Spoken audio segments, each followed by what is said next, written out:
Hello, everyone. I am officially live yet again. I hope that you are doing well today. And if you are new here, I'm Alex, and this is my channel, Frank Fiction, where I do reading and productivity sprints every Friday at 5 p.m. Eastern Standard Time. If you are watching live, welcome. If you are watching the recording after the fact, welcome to you as well.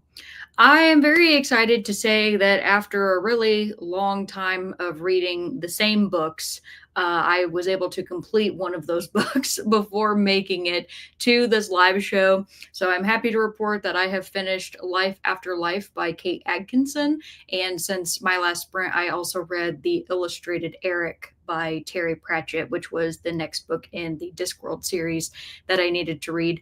And I really enjoyed that. So now that we are headed into February, Kat and I have our book club pick for the winter people that I'm going to need to start very soon. And I am still currently working on The Terror by Dan Simmons, which means that I am officially buckling down. I'm not playing games anymore. I am going to be finishing this book hopefully very, very soon because I need to make way for my other reading plans for the rest of the month. So this is going to be the main thing that I am focusing on tonight. Maybe in our last sprint, I might allow myself to, take a break and either read something else or do a different activity. But this is pretty much going to be with me for all night. So wish me luck that I can have good focus tonight. I have already eaten dinner.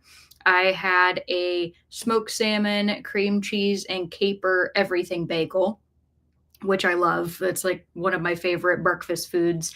And I am definitely one of those people that thinks that breakfast should and can be eaten at any time of day. So that's what I had. And I also made biscuits and gravy last night. And so Keaton gets his choice of, which one of those he would like to have for dinner tonight whenever he gets home. But as always, this is just a chill time. Sit down, grab a drink, grab a snack, curl up under a blanket, which is what I'm currently doing, or put a fan on you, depending on what the temperatures are where you live. I'm very happy to say that the really, really horrible cold snaps that we were dealing with for pretty much the entire month of January, it felt like, are finally starting to subside. We're getting some more mild weather right now, and it's actually been raining. So all of the really hard packed ice that has been on the ground has started to disappear and can actually see the grass again rather than like risk myself falling and slipping out there. So very happy about that. And for right now, I'm just drinking water tonight, but I am considering potentially making a whiskey lemonade later on tonight, just as something sweet to drink. I probably would wait to do that until a little bit later into the sprint, but for those of you who have been around for a while, you know that that's one of my favorite alcoholic beverages to have after a work day. So I'm going to go ahead and go on over to the comments and just see who all is hanging out here. And up first came in Robert, and he was putting in a little robot and a little alien. Hello, Robert. He said, hashtag capybara poker. I'm reading Firewalkers by Adrian Tchaikovsky. Very nice. Whenever I get around to reading, Adrian Tchaikovsky again, I will be reading my digital copy of Children of Time that I've been sitting on for a while, just because everybody says that one is really good. And my experience, as you know, Robert, with The Doors of Eden was a little odd, which is putting it mildly. So interested to hear what you think about Firewalkers, but I definitely know I need to read Children of Time. And he was calling it early, saying 45 for the first sprint, which is perfect because that's already what I got on the timer. So very nice. And Swank is here. Hello, Swank. Swank says, howdy, everybody. Yeah, cold. Reading Murder on the TV. I've never heard of Murder on the TV, but I hope it's a good one. And Skeleton is here. Hello, good to see you. And she says, hey, y'all, I'm reading Navigational Entanglements. That's a cool title by Aliette de Bodard. Okay, very nice. I have never heard of that book. Hopefully it's fun. And Angela's here. Hello, Angela. And I was in Nicole's sprints earlier, and I saw Angela, and she earlier in the day was reading Winter People by Jennifer McMahon, which of course is the Bookworm Club pick for this month that we're going to be talking about at the end of this month. So Angela's still super excited that you are reading that. And she says hello to everyone. And Magnolia is here. Hello, Magnolia. And she says, hello, Alex, and hello, everybody. And hello to you as well. And Caitlin is here. Hello, Caitlin. Good to see you. And Caitlin says, hello, everyone. I'm reading Burnout by Rebecca Jenchek. Awesome. Laura's here. Hello, Laura. Good to see you. And she says, hi, peeps. I'll do a whole lot of Duolingo and maybe read The Bewitching by Sylvia Moreno Garcia, an ARC. Oh, cool. It's very nice that you got an ARC. I feel like other people have an easier time sourcing ARCs. I wouldn't even know where to start if I wanted one. So that's really cool whenever I hear that somebody has one. I think that's really awesome. Feels exclusive. And Heidi is here. Hello, Heidi. And Heidi says, hello, everyone. And Faye is here. Hello, Faye. And Faye says, hello. I'll be going back and forth between Demon Theory by Stephen Graham Jones. Nice, another Stephen Graham Jones. And The Professor and the Madman by Simon Winchester. I am actually surprised to say that I have not heard of either of those. Less surprised because I'm not familiar with Simon Winchester, but I have not heard of Demon Theory by Stephen Graham Jones. And I've tried to keep up with, everything he's come out with recently, but I have not been very successful at that because I'm happy to see that he's been getting so much published because he's been so popular. I think that's super cool for an Indigenous author. And Skeleton says, Children of Time is excellent. I'm way arachnophobic and managed to enjoy it. I didn't realize there were spiders in it, so that's that's news to me. And Heidi says, I started Gardens of the Moon today, book 1 in Malazan. All right. And Magnolia says, I'm reading a detective novel, which is originally in Spanish, I suppose, not translated to English, but the title would otherwise be The Bookseller and the Detective by Ramiro Pinilla. Okay, very cool. I didn't know that. Well, no, so I'm assuming then it was translated from Spanish into Dutch, but it was never translated from Spanish into English. Am I understanding that correctly? Because for a second there, it made me read that as if you were reading it in Spanish, but I don't think that's what you meant. Laura said, I also just got a notification by NetGalley that they approved me for 7 recipes for revolution. I have no idea what that's supposed to be. So can you get approved for things that you didn't request? Like, are you just kind of on a general list for something that is, you can sign up for a particular genre, or they can just send you copies of things that become available? I have no idea how that works. So that sounds kind of funny that you don't know what that is. And Mia is here. Hello, Mia. Nice to see you. I believe you're new. And she says, I'm reading Hello, Beautiful. Nice. That's a book that I am intrigued by. I don't have a copy. I don't have any set plans to read it, but I've heard so many wonderful things.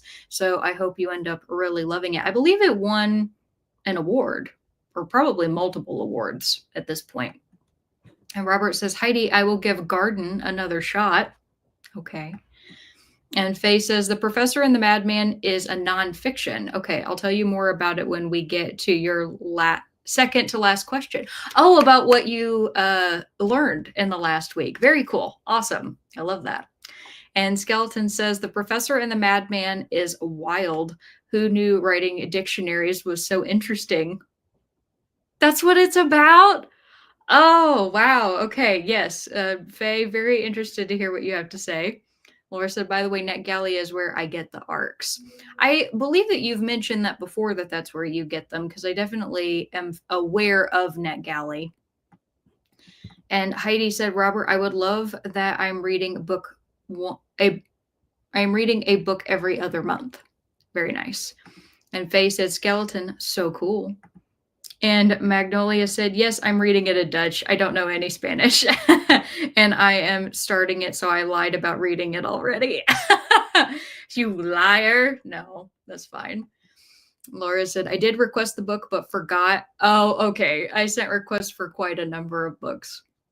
That's fair. So is NetGalley free? Is it something that you just go and you kind of create a profile and you just go through and you request things and then, people are kind of like randomly selected for certain books? That's kind of how I'm picturing how it works.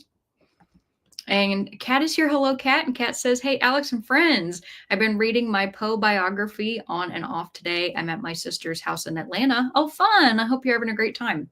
Listening to the chat while getting dressed to go out for her birthday dinner. Oh, I hope you all have a wonderful time and that you're going to be eating something super delicious." And Robert did request that our first sprint be 45 minutes. So I will go ahead and give you all your first question and we can get started with our first sprint. And I think my first question, I'm going to go with a pretty simple one, which is just what is your condiment of choice? Because I always think this one's really interesting of which condiments people gravitate towards and what they like to have those condiments on. And Laura says it's free, but you need to submit reviews. Oh, okay. I mean, that seems like a really good trade-off. You get a free book in exchange for a review. That's that's really nice. I like that. And Magnolia also said 45. So perfect. I have got that up on the clock. So I'm going to wish you all very happy reading and productivity. And let me know in the comments your condiment of choice. And I will see you all in a little bit. Bye.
All right, everybody, come on back. Let me know how you did.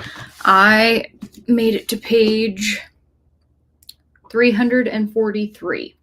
So made some good progress during that sprint. And I definitely want to hear how you all are doing. Before we left, I also asked you all the question, what is your condiment of choice? Let's see what you all had to say. And Angela answered first and said, Hellman's mayo. And that is my answer as well. I love mayonnaise. If there was only one condiment I could have for the rest of my life, it would be mayonnaise. I love it on most everything. I love it on like cold sandwiches, burgers, French fries, wraps. Mayonnaise is wonderful. And I converted Keaton to mayonnaise because he was not a big mayo guy before he and I got together, and I have made him see the light, including that putting mayonnaise on your bread before you make a grilled cheese is the proper way to make a grilled cheese. Don't use butter, use mayonnaise. And Skeleton says, lately I have been putting avocado salsa on everything. That sounds pretty good. I've never had avocado salsa.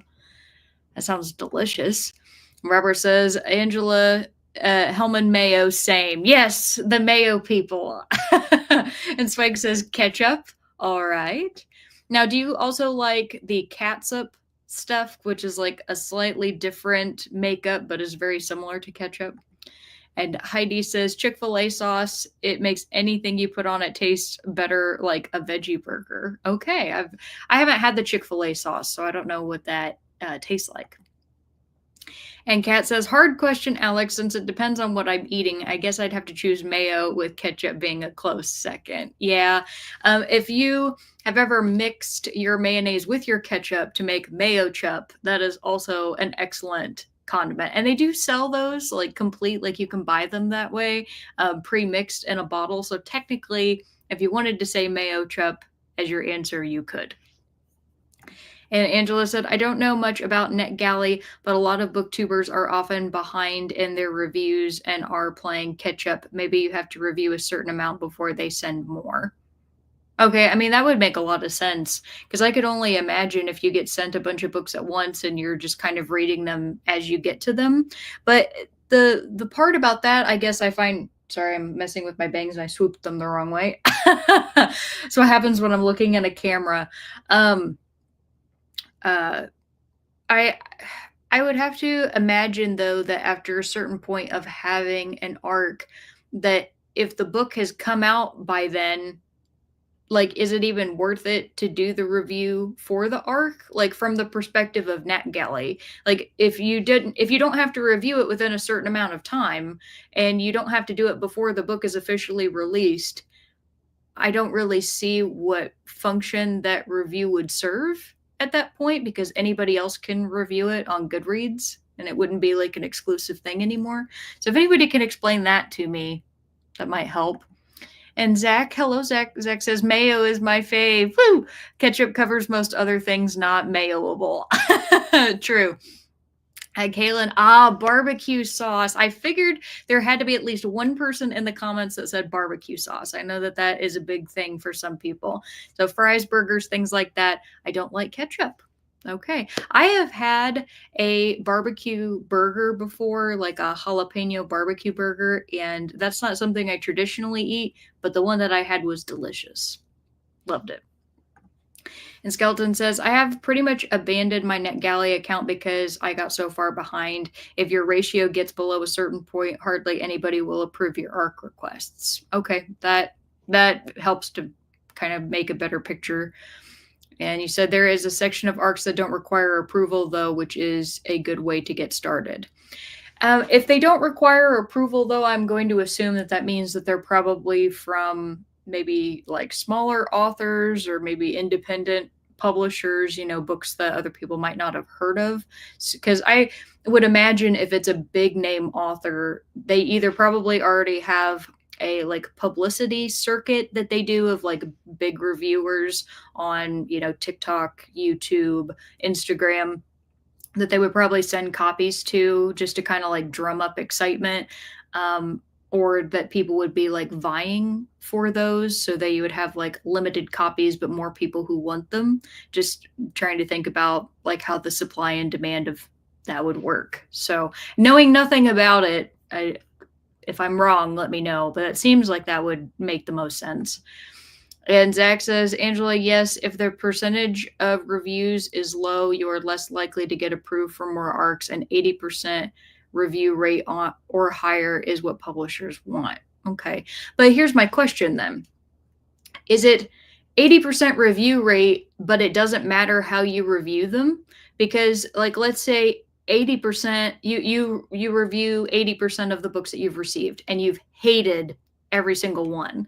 Do they go through and look at just your approval rate or your review rate, or do they go and see what you're actually saying about them? Because if you're somebody that tends to be pretty critical, I would wonder, even if you are consistent, whether you would have as easy of a time being improved. And Jamie's here. Hi, Jamie. Jamie says, Happy Friday, Alex. Thank you. And you as well, says and Company. I'll be listening to the audiobook of Invisible Man while getting stuff done around the house. Very nice. Being productive. Oh, I don't know whether you all are going to be able to see the glow of this in my video this week, but I wanted to show you all one of the gifts Keaton got me for Christmas, if I can. So this is, how do I, there we go. Again, I'm using my camera so to try to think of the direction to move everything. I don't know if you all can see this very well, but I have, you see if changing the color will help you see it any better. As you can see, it's got the lights in it, but if any of you have ever played Bloodborne, these are the little messengers, and so he got me this acrylic block with the messengers, and then it has a light in it, and I can like change it to fading and set it to any color that I like. So I've kind of just had it sitting here with like a little bit of an orange glow on my desk, and I love it a lot. It's super cute. He got me that and a 3D printed bookend that is of the hunter from Bloodborne. So I don't know why, Jamie, you saying that just made me think to mention this. They're completely unrelated, but that's how my brain works. I don't know. And Jamie said, that's a tough question as it depends on what I'm eating. I guess I'll go with barbecue sauce. Okay, there we go. Another barbecue person. Or ketchup. Could also be mustard if it's on a sandwich, just no mayo. Okay. The anti-mayo crowd. And Alicia's here. Hello, Alicia. Alicia says, hello, Alex. Happy Friday. Happy Friday to you as well. Waiting for dinner to arrive. Pizza, the Friday night pizza. And working on book journal today. Very nice. That's awesome. I have been working recently on my book journal as well. I took a long break from it, and I have noticed recently that kind of going and catching up on some projects that I've had outstanding for a while and, starting on them again has actually been really nice because I feel like I've been investing a lot of time into just a couple things, and I'm worried about getting burnt out. So I'm trying to kind of like throw in different stuff here and there that's still, like book related, but wasn't burning me out, like, trying to read the same books. It feels like I've been reading for months on end. But working on my book journal has been a really fun one. So I'm glad that you're doing that as well. Magnolia says, that depends what I'm eating. On French fries, I mostly have French fry sauce, which is different than mayo. I don't like mayo. Gasp. You don't like mayo alone or mixed together with curry. I love Sate sauce as well. I have never heard of that. So that's really cool. I wonder if that's a Dutch thing. And you said, but with sushi, it will be soy sauce. I am going to make a blasphemous statement. I do not eat my sushi with soy sauce. I don't dip my sushi at all. I really like to be able to taste the fish. And so whenever I order sushi, the only sauce that comes on it is like if it has like spicy mayo or eel sauce or something that comes on top. I do not dip my sushi. And sushi is my favorite food. So Keaton and I, we've talked all the time because he really likes to dip his in soy sauce, and I very much do not. And it's just a difference. And Faye says, read 30 pages of The Professor and the Madman. Awesome. And Robert says, Firewalker's 37 to 52%. Well, you made a lot of progress there during that sprint. Great job. And Teresa says, hello, Alex and friends. Hello to you too. I am jumping over from the Great Nicole's last minute sprint. You are on early, aren't you? I am not. I started at 5. So I know because I was on her sprint earlier today. She kind of did like an impromptu one. So her sprint was ending at the time that mine started. So that was how that worked out. And Angela says, Zach, thanks for the clarification. And Laura says, depends on food, I guess, but most often ketchup, Japanese mayo. Yeah, Kewpie mayo is like an amazing mayonnaise. If you all haven't had it before, you should definitely try it. Sesame sauce and soy sauce. All right. And Teresa says, mustard for hot dogs and sausages. Mustard for hot dogs and sausages, butter on most else. Okay. I've never, I guess, thought of butter as a condiment because I think of butter as a spread, but that also makes sense. So awesome. Now, are you somebody that you're a butter traditionalist, like it needs to truly be butter, or do you also like margarine? Because I am somebody that I like both butter and I can't believe it's not butter. And Magnolia says, made it to page 21, only one chapter. I almost fell asleep. Well, I know it's really late for you there, so I wouldn't blame you for being tired. And Skeleton says, only 10 pages of navigational entanglements, but I got distracted by a conversation about brunch tomorrow. Well, that's a good thing to be distracted about. Keaton and I are doing one of our like little date days tomorrow. We usually have a date that we do every weekend. We pick a place either to go eat for breakfast or lunch. So last week we went and got pho from one of our favorite Vietnamese restaurants. And so this week, tomorrow, we're going to be going to one of our favorite local coffee shops. And then originally I had the idea for this weekend to go to like kind of like a craft fair type thing that was supposed to have like some local vendors who sell like yarn and different like it's like generally craft related, so people had like pottery and things like that.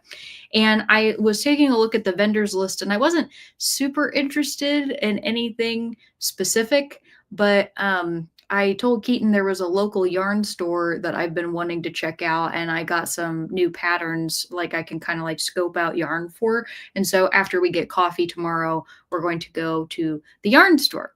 So I'm looking forward to that. So I hope you have a lot of fun at brunch because I will be having fun getting my coffee. I was sad today though because our favorite coffee shop to go to, I guess today, for those of you who didn't know, it's National Hot Chocolate Day. Okay, had no idea. Well, for today only, they decided to do like 3 custom hot chocolates, and I didn't go because I knew that we were going tomorrow. And I was just so bummed that they didn't at least extend it through the weekend because one of the custom hot chocolates, I think, was like, I think they had like a cake one and like a tiramisu. I'm not really sure, but I was bummed. I I wanted a tiramisu hot chocolate. And Christina's here. Hello, Christina. Christina says, is Hellman Mayo's the same as Best Foods? That would be my choice. Yes, Hellman Mayo would be your condiment of choice if you like. And Jamie said, made it to page 330 of 581, An Invisible Man. Great job. And Caitlin says, started my book at 35% and got to 38%. Very nice. Got distracted from Nicole's rant and her sprint. Oh, she had a rant and I missed it. That's a bummer. Which book was it about? Or was it not book related? And Angela said, people make fun of me when I put it on my hot dogs. Yes, mayo on the grilled cheese. I have also put mayo on a hot dog, though admittedly, that is not one of the top things I do. I am a ketchup mustard person on my hot dogs and my brats, but I do not complain if there is mayo on a sausage. I don't mind that at all. And Kat says, I am dressed and waiting on my sister. I watched 2 booktube videos and read 3 more pages in my Poe biography. I've never heard of mayo on grilled cheese. Well, you should do it. You should totally do it. So it's the side that goes down on the grill. So normally where you'd put the butter, you just do the mayo. And it just creates like a perfect richness to the bread, and it creates like a really beautiful golden brown. And now that that's always how I've made mine ever since I learned about it. And when I showed Keaton and gave him the option of whichever one he wanted, once he had the mayo grilled cheese, he could never go back. So he will not use butter anymore, if that tells you anything. And Alicia says it depends on what it is for condiments. Barbecue sauce is my go-to sauce, mustard for sandwiches. And recently I've been using Guy Fieri's Flavortown donkey sauce for chicken nuggets. What is in donkey sauce? That is a hilarious name, and I love it so much. And Kat says Blue Plate is my favorite mayo. Okay. Just to me, as long as it's not that, what do they call it? Miracle Whip. I always get no, okay, sorry. I always get really confused between Miracle Whip and Cool Whip. Cool Whip is for desserts, and Miracle Whip is like the fake mayonnaise. I don't actually like either, come to think of it, but I my first experience with mayo was Miracle Whip, and I thought I liked it until I had actual mayonnaise, and then I realized that I could never eat Miracle Whip again. And Nicole made it from her sprints. Hello, welcome. I hope you had a fun time today doing your impromptu sprints. They were saying earlier that you had a rant. Caitlin said that you had a rant on your channel and I missed it. So I don't know what you were ranting about, but I'm sure it was something funny. And Swank says, finish my book starting Witch and the Wolfhound. Very nice. And Kat says, I have mixed mayo and ketchup a time or two. Oh, yes. It's delicious. I was a weird kid. When I think back of like how I interpreted things as a child, maybe we all had those experiences, but I remember one time I was in daycare and I thought that I hated mustard. It wasn't until probably within the last few years that I've actually started eating mustard, but they would give us little corn dogs and they would put ketchup and mustard on our plate, and I mixed those together, and because of the color of it, I would tell everybody that I was dipping my corn dog in honey. I didn't know that it was mustard. So I've literally liked mustard since I was in kindergarten, and I didn't know because my brain said that it was honey. Don't ask me why. I don't know. And Nicole says, hi, Christina, Jamie, Caitlin, Angela, Kat, and Alicia. And hello to Swank. Kat saying hello to Nicole, and Jamie saying, hey, Nicole, long time no see.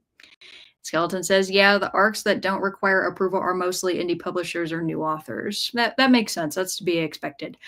I have definitely, I imagine anybody who has a booktube channel has experienced this. I'm not unique in any way, but I've definitely have those like random people who they're not subscribers. They don't know anything about my channel. They just go and they'll like find any booktube channel and go to the business email and just send them copies of their manuscript or whatever book they're looking to publish and just ask for a free review. And I'm like, no.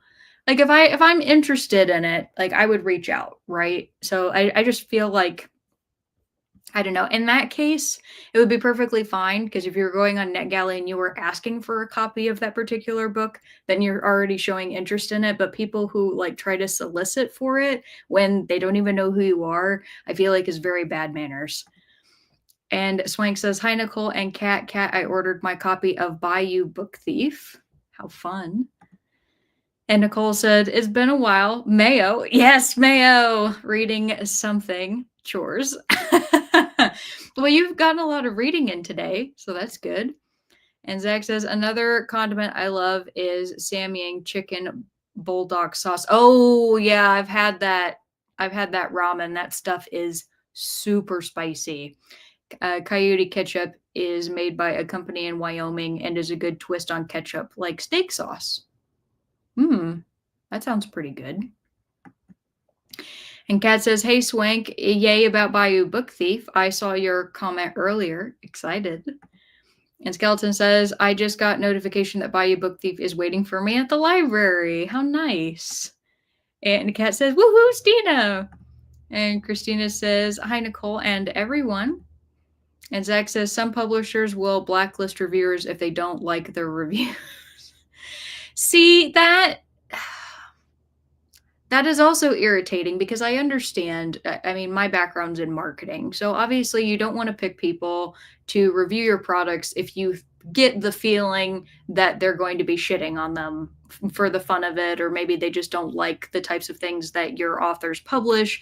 Like, I understand that, but at the same time, If you're looking for impartial reviews and trying to give everybody who might have a variety of tastes the best chance to find something that they might like, I think that that kind of sucks that they can blacklist reviewers. So it's like I see both sides of it. Because imagine if you didn't like one book, and that was like one of your first arcs that you got from a particular publisher, but it was just kind of a fluke thing, like, you just didn't really jive with that author. And then there's another one that you're really interested in. You're like, oh, I'd love to read that. I have a feeling that's really for me. And you're going into it with positive intent. And now they've seen your other review and they're like, nope, we're not giving that to you. Like, it almost would incentivize people to lie in their review, because if you know that you're going to be blacklisted or potentially not get future copies from that publisher, maybe you wouldn't be as honest in your review. I don't know. Maybe I'm overthinking it, but I definitely feel like that could happen. And Heidi says, Alex, what are you reading tonight? I must have missed when you told us. I am reading The Terror, Heidi. So for anybody who missed it at the beginning of my stream, I have finished Life After Life. And since my stream last week, I also read the illustrated copy of Eric by Terry Pratchett. And so now that we're heading into February, I have made the commitment that I am going to be putting a lot of effort into finishing this book, because I am going to finish it. And so I am dedicating all my time, all my reading time tonight to just The Terror. Because I got to ramp up for reading The Winter People by the end of the month for Kat and I's book club pick. And then there's also just some other things that I am really interested in reading soon. So I'm trying to make as much progress tonight as I can. My hope is that I can get through another 60 pages by the end of sprints, if my attention span can hold out, which I'm really hoping that it can. So we shall see. And Skeleton says, mayo is boring and flavorless. Miracle Whip is far superior. You're coming at me throwing hands, ma'am. I don't appreciate that. And Kat says, I don't dip my sushi in soy sauce. Yes, it depends on the roll. I'll dip in eel sauce. My mom loves eel sauce, is a huge fan of it. That's her preferred dipping sauce as well. Barry dips his in soy sauce like Keaton. That's fun. And Nicole says, I definitely ended on 5 so I could come here. You're so sweet. Thank you. That means a lot. And you said, I ranted at the end, so I'm late. Yeah, so what were you ranting about? Maybe you put it later in here. I wanna see.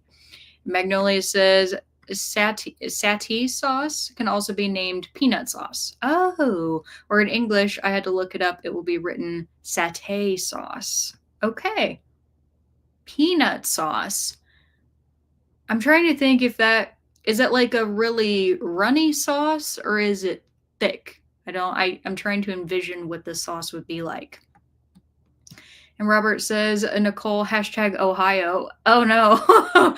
Are we ranting about Ohio again? And Nicole says, Robert, hashtag Ohio on the 3rd night of full moon. I can only imagine. And Teresa says, real butter in all baking, but sometimes on sandwiches, I will use Land O'Lakes butter with olive oil spread. Okay, that's a good choice too.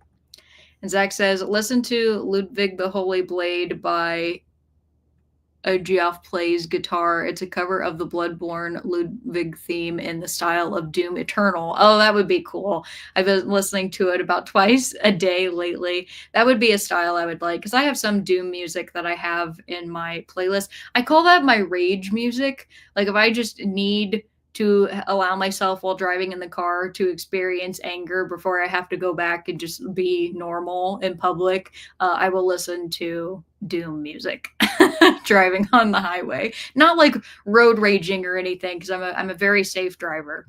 Very, very safe driver. But it's just good to kind of crank it up sometimes and just sit there with the intense music.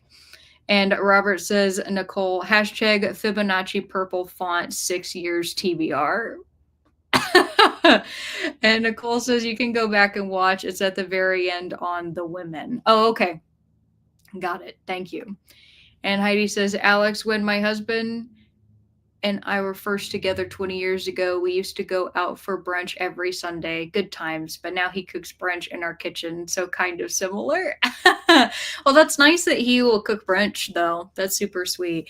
Yeah, Keaton and I, we keep it pretty low key for a lot of our dates, but we're both pretty low key people. And then we'll have times where we'll go out and just do something different, like, you know, putt putt, or we had one impromptu date where we did axe throwing. Wasn't planned at all. We were walking around in a little like downtown area of this one city that we had like driven an hour to. And we were just walking around and happened to see this bar that was also an axe throwing place, and just decided to go in. And that was part of our date that day. So, you know, we have a really good time. We enjoy it, but especially our favorite thing to do is eat good food. I love to eat good food above all else. And Caitlin says it was about the women by Kristen Hanna. Okay. Yeah, I've seen that advertised a lot. I haven't like put it on a TBR or anything. And Magnolia says the difference between mayo and French fry sauce is the oil. Okay, mayo has 70% oil and 5% egg yolk. French fry sauce is about 20 to 25% oil, and egg yolk can be less as well, at least in our country. Okay. And Nicole says it's the egg and the mayo that makes the grilled cheese better. I love that version too. Yeah, absolutely. I could see that.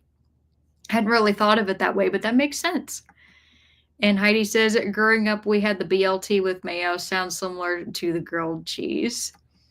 And Angela says, yes, go back and watch Nicole's review on The Women by Kristen Hanna. Nicole became a Spice Girl today. Last 10 minutes or so of Sprint. That's hilarious. I love it. I definitely will go back and watch that. And Alicia says, it's like a creamy garlic aioli.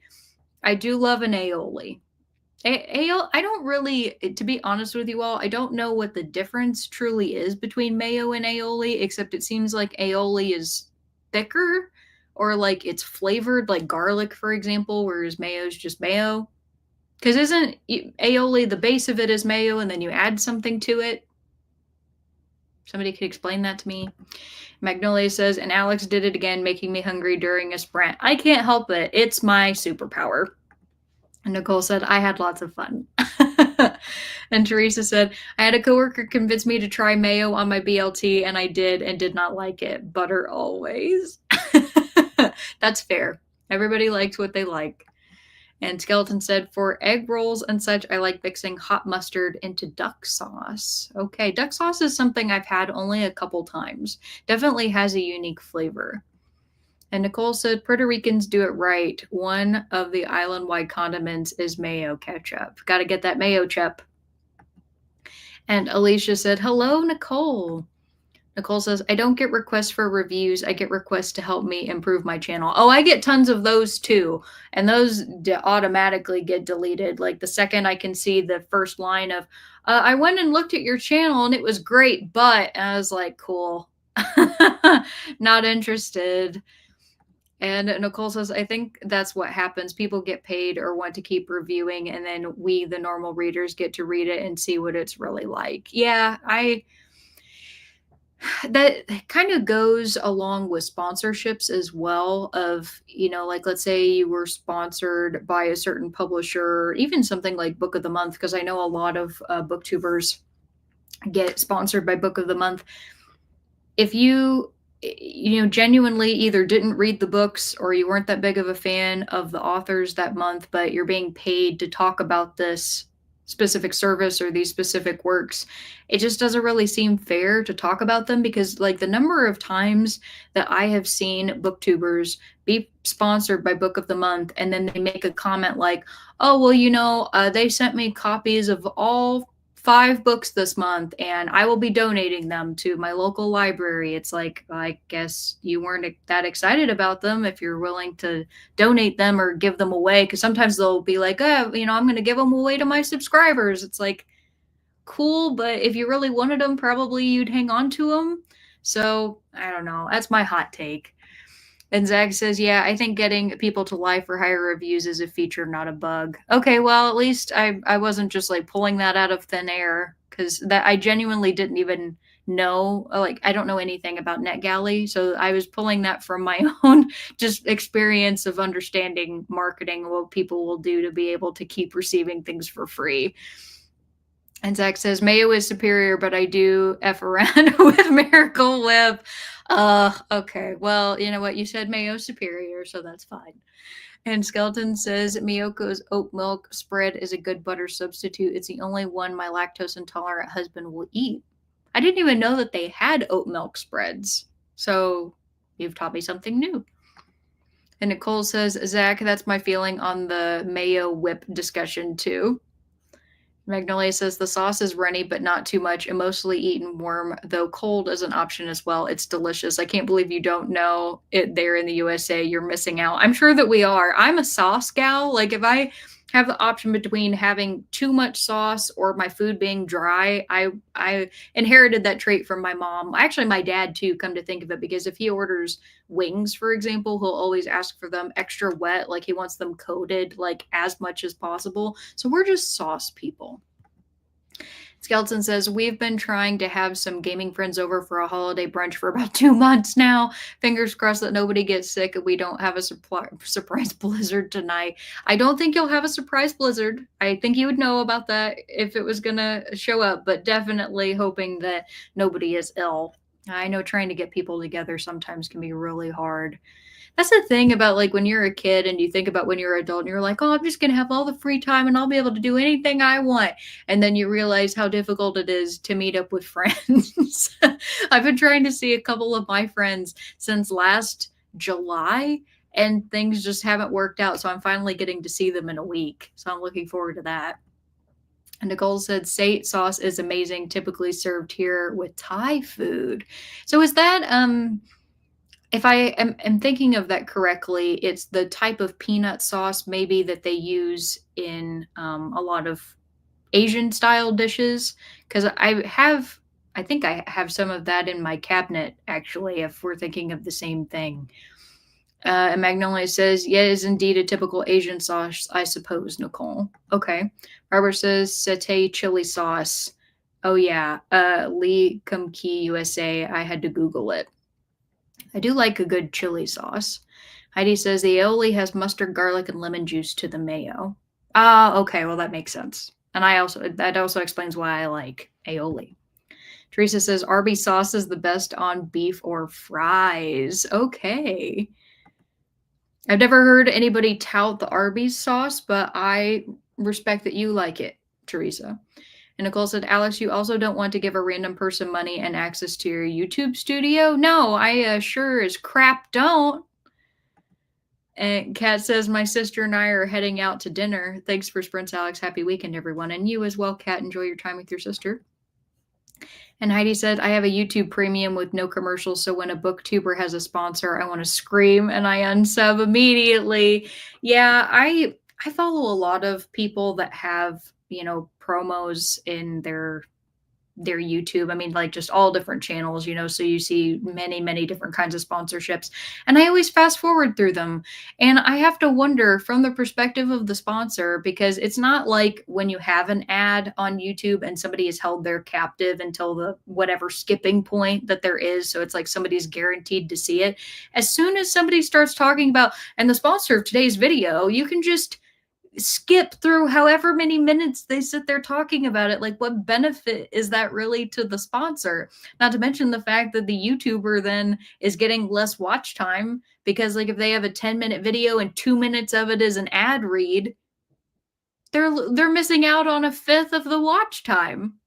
So I don't know. I feel like the more ads that we see in a day, the more resilient we are to buying anything that shows up in an ad, because we know that it's an ad, if that makes sense. Whereas I feel like advertising used to be a lot more subtle than it is now. Just knowing what I know about the history of, like, how marketing was versus the way that it's done today, it feels like everybody just brute forces everything to the point where now on certain services like Instagram, they try to hide that something is an ad. so that you don't notice it right away. And I think that that's going to be more of kind of what we're going towards, is like them having to sneak it back in again so that you don't realize until you've already clicked on something like, oh, they're trying to sell me something. I am not susceptible to ads at all. I just, oh, I hate them. And Magnolia says, Robert, but ours here is not with chili in it, though some satay sauces can get spicy. And Skeleton says, I see satay chicken on skewers a lot here in Colorado. Okay. And Faye says, lost internet, so I'm behind the chat. Oh no! Welcome back. It's funny you say unsolicited review requests are rude when that's literally my life's aspiration. For people to ask you to review things, I think that makes sense. So here's the thing, Faye. If you want that and you're inviting that, that's very different, because if you're hoping that people are going to request for you to like take a look at something, that's great because that's what you're looking for. I'm saying that these are people who have never engaged with me, don't know who I am, don't know anything about my tastes or what I really care about, and then they're finding me and then going, "Oh, but I think that you should read this. Oh, and by the way, give me a review." That's the type of thing that I mean, because I wasn't asking for that. I do reviews of the content that I'm interested in reading, right? So I think that's probably the main difference. And Nicole says, LOL, Heidi, that's me too. And Zach says, also real Canadian maple syrup. Oh yeah, like real maple syrup tastes super different than like Aunt Jemima maple syrup. I now know why the French Canadians call American maple syrup a telephone pole syrup. I've never heard of that. That's so funny. Also, like Arby's sauce, horseradish sauce on steak. Awesome. Oh, I love a good horseradish. Oh, yes. So good. There's a place located by me that I eat there super infrequently, but they have a horseradish Dijon encrusted steak. Oh, I love it so, so much. And now I might have to ask Keaton to go. And Magnolia says, YouTubers are getting paid by the sponsors, though. So I understand it's somewhere that they are taking sponsorships. I do skip through, though. No, I understand it from the perspective of the YouTuber, why they are accepting the sponsorship, because they're getting paid. I was saying that from the perspective of the sponsor, the person who is giving them money, that you're obviously wanting to pay people for a sponsorship slot in the hopes that their viewers are going to buy or, subscribe to whatever your product is. So if the viewers predominantly are skipping through your ad, but you are still paying that person to provide the ad, that's where I have wondered before, at what point for a sponsor is it not worth it anymore to give a particular viewer money because they're not seeing a return? So like if you're somebody that has like several 100,000, even like 1,000,000 subscribers, even if like 0.5% of people were to sign up from a given ad read, that could potentially be pretty good business depending on what you paid that person, right? But if somebody is a really small creator and they have a sponsor, the percentage of people that you're going to get from them to sign up is going to be a lot less. So the only way I could think that would work then is you're obviously paying people as the sponsor by their subscriber count. So if you have more subscribers, you're going to give them more money to do the same ad read as somebody who has less, because of how many people you're expecting to get from a particular video. That's how I'm assuming that works. And Skeleton says, I keep getting ads for things I've already bought. Oh, yeah, that's always a joy. Okay, shampoo and stuff I understand, I guess, but wedding rings? Yeah, I get weird ones too for stuff that I'm like, I have never searched for that in my whole life. Robert says, Magnolia, I may try both. And Magnolia says, Robert, yes, you should definitely try it. And Nicole says, Zach, telephone pole syrup, do explain the difference. Ours is really sugary and very thick. Traditional maple syrup, it has a very distinct flavor, because I remember I tried it and I remember thinking, "I do not like this as much as my American super high fructose." It's probably high fructose corn syrup, to be honest, because we put corn syrup in everything, maple syrup. And Angela says, "If they put the Marlboro Man or the Aqua Velva Man in their ad, I'll watch it." I want them to bring back the Dos Equis guy. I feel bad for him. And Zach says the marketing technique is called blitz marketing. I have bought stuff from sponsors even though I know I'm getting screwed. Oh, Zach. Well, you know what? You know it and you're doing it anyway, so it's your money and you live your best life. But yeah, I have heard the term blitz marketing before. And Nicole says, "Ooh, like pancake syrup versus maple syrup. I have converted many a family member to maple." Okay. And you said for some sponsors, just having people see the name may be enough. Yeah, that's true. That's entirely possible. And Magnolia says, "Well, mostly the sponsorship is coming as a surprise. So before you skipped, you have at least heard the name of who the sponsor is. And from that moment on, it's kind of a brain thing." I I guess I should preface all of this by saying that given my education, obviously have a very different take on ads than other people do. So I can understand from that perspective why some people would probably be more susceptible to them than people like me. So there's that too. And Nicole says, "Oh my God, yes to the Dos Equis guy." And Laura said, "I love maple syrup." Oh my gosh, we've talked so much about food. I've already eaten dinner and now I want to eat something else. Thank you all for that. And Faye says, "From the sponsor's perspective, probably more people are willing to click a link in a trusted YouTuber's bio and use a promo code than to link an ad."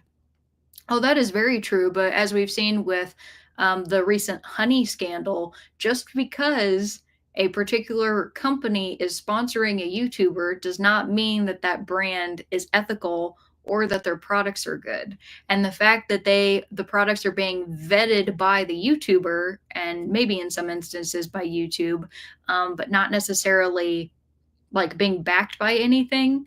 I think that that also is a problem because you can open yourself up to even the YouTuber themselves who are supposed to be paid by these sponsors getting screwed. If you all don't know about the honey scandal and you're interested at all about like the business side of YouTube and how that whole thing worked, you should absolutely look it up because it's insane. It's very interesting.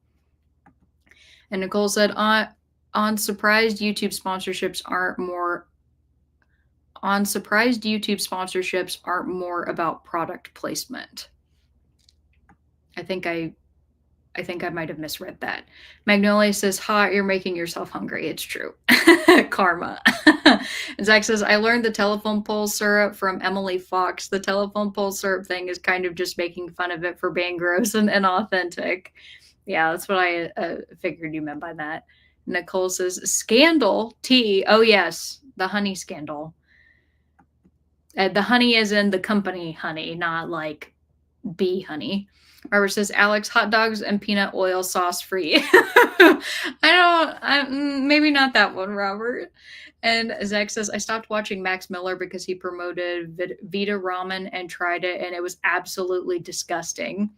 Yeah, there's the number of YouTubers that promote food, like, and I'm not talking about just food services. Like everybody remembers saying HelloFresh everywhere, and now it's like Hungry Root and Factors everywhere. Oh my God! But I'm talking about like supplements and the Magic Spoon cereal and oh gosh, what are some others? I've seen like some drink companies, like we're talking about like energy drink companies that are sponsoring YouTubers. I'm like, I'm not ordering your food from you or just because you say that like it's a healthier alternative to the cereal I can get at the store. I really liked my Honey Nut Cheerios. Thank you.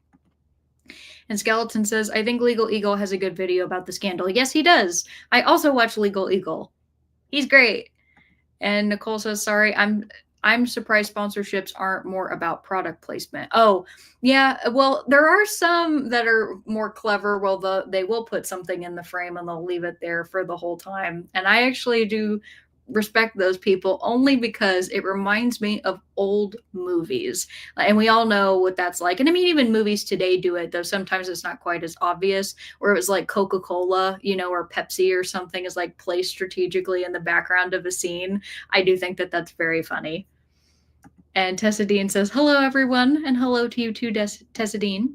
Magnolia says, oh my God, I will look it up later on because I sometimes use honey. I haven't heard about it. Should I stop? Yes, you should absolutely stop using honey. And if you watch those videos, you will learn why the brand is not helping you. I want to be very clear about that. They are not actually saving you money. So you should stop using it. And Nicole says, I need to get hubby YouTube Premium. He's way too susceptible to all the products. Yet Keaton has Premium and I don't. So whenever I want to watch my channel and my content, I have to watch the ads, but Keaton does not watch the ads. So sometimes we'll sit on his channel so we don't have to. Zach says, Naguk Spoin kind of sucks. It would be fine at like 15% the cost. I've never heard of that. Is that a ramen brand? And Faye says, I don't fall for ads. I'm from the era of never click on an ad, you'll get virus. So true. And TV ads never make me crave anything. Oh, yeah, the whole as seen on TV crap. Magnolia says, Skeleton, I will look him up. Thanks for the tip. And Jamie says, yes, Honey Nut Cheerios. Yes, I love my Honey Nut Cheerios. And Nicole says, like Bill and Ted's Excellent Adventures old movies. Yes, like that's the type of thing I mean. Zach says magic spoon. Oh, that's what you were putting there. not magic spoon. Magic spoon kind of sucks. Angela says, I ate some magic spoon cereal and broke out in hives all over my body. Oh my God. Sugar on steroids, I think, not fun. Oh, you poor thing. Thank you for sharing that with me. I wasn't going to order any, but the fact that you had that reaction kind of freaks me out. Nicole says, you mean Magic Ash? That's what was the final straw. The kids rebelled when hubby brought that home. Oh my gosh, I love this. You guys are giving me tea about Magic Spoon that I didn't even know about. Nicole said, oh my God, Angela, I know. And Magnolia says, I'm going to bed now. I'm tired. Thank you for hanging out this whole time. I know that I've been talking for a while in between the sprint and we've been chatting, but this is fun. I hope everybody's having a good time in the comments. This is really enjoyable, but not the part about Angela getting hives because I agree that that is awful. And Magnolia says, have a lovely time all to you as well. Thank you. Zach says, premium is so good. Yes, I agree. Keaton having premium makes me feel like I should get premium, but then I'm worried that I'll spend even more time on YouTube, and I'm trying to cut back right now. And Nicole says, night, Magnolia. And Tessa Dean says, I'm not big on condiments, actually. Totally fair. And Swang says Magic Spoon is $10 a box. It's geared towards gluten-free eaters. Oh, okay, see, I didn't know that, as I am not gluten-free. Angela says, it was crazy. Never had that happen before in my life. Well, I'm glad that it wasn't any more of a serious reaction. Not saying that, obviously, that I want you to get hives, but if you were that allergic to something in it, that I feel like that could have been worse. So I'm glad that you were able to recover pretty quickly from that. And Zach says, I ate 4 boxes of Magic Spoon. I had no reaction. It was just super duper over something. I'm sure he will let us know. While he is letting us know, please put in the chat whether you would like the next sprint to be 30 or 45 minutes. And I will get that set up, and I will also give you all your next question. And Robert said 45. You got it. And Laura said, I have to get premium because I like to listen to ASMR. That kind of sucks with super loud ads. Oh my gosh, yeah. Well, some ASMR people, and I do respect this, some of them will refuse the ad rolls and refuse taking money during their video because they don't want there to be an ad in the middle, which would suck. That really sucks that they put that much effort into something and then to try to make their viewers' experience better, they get paid less. So yeah, I can understand that. Nicole said we had no reaction. It was over awful. And Dean said 45. Swank also said 45. Heidi also said 45. Alicia said 45. Zach says you could get a family plan for premium that both of you could use for like $10 more. Also, the actual spoon I got for Magic Spoon is my favorite spoon. Okay, so the cereal's not great, but the spoon is great. And Alicia says, I'm excited. My Lego set I pre ordered is coming tomorrow. That's awesome. What is the set? And Zach says, overpriced. Sorry, I'm outside. No worries. So it was just super overpriced. Okay. Good to know. All right. So I'm going to give you all your next question. And my next question for you is going to be, would you rather hear all the gossip about a celebrity you don't idolize or have your favorite celebrity remain an enigma forever? And Nicole says, ooh, family plan makes sense. Good idea. Yeah, I'll need to talk with Keaton about that because I didn't know they had a family plan. Though it would make sense that they did. I've just never thought of them doing that. Alicia says, the set is Twilight, the Cullen house. Oh, fun. Well, I really hope you enjoy putting that together. And I will go ahead and get 45 minutes started. Oh, Robert came in and said, Steve over at Gamers Nexus has started a class action lawsuit against Honey. I think that Legal Eagle might I don't know if he sued Honey as well. I think he did on behalf of all of the YouTubers that got screwed out of their money. So there's a lot going on that Honey's got they got a storm coming and they deserve it. And Alicia says, I'll film and time lapse it for a video upload. Oh, fun. That would be great. So I'm going to go ahead and get this started. Be sure to answer the question for our next chatting bit, and I will talk to you all in a little bit. Bye.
All right, everybody, come on back. Let me know how you did. I didn't get as much reading done during that sprint because Keaton got home, and so I was chatting with him for a little bit, but I did make it to page 354. So I am going to attempt to get through another 46 pages tonight, which would equate to 100 pages read today, which would be good progress in this book that has taken me a really long time, like way longer than that to get through 300 pages. So, yeah, wish me luck on that. That's how far through it I am. But before we left, I asked you all the question: would you rather hear all the gossip about a celebrity you don't idolize, or have your favorite celebrity remain an enigma forever? So let's see what you had to say. Do. See, Skeleton said, when I worked in an office, I was always getting gossip on celebrities I didn't care about, and it was awful. I'm good with the enigmatic idol. That's fair.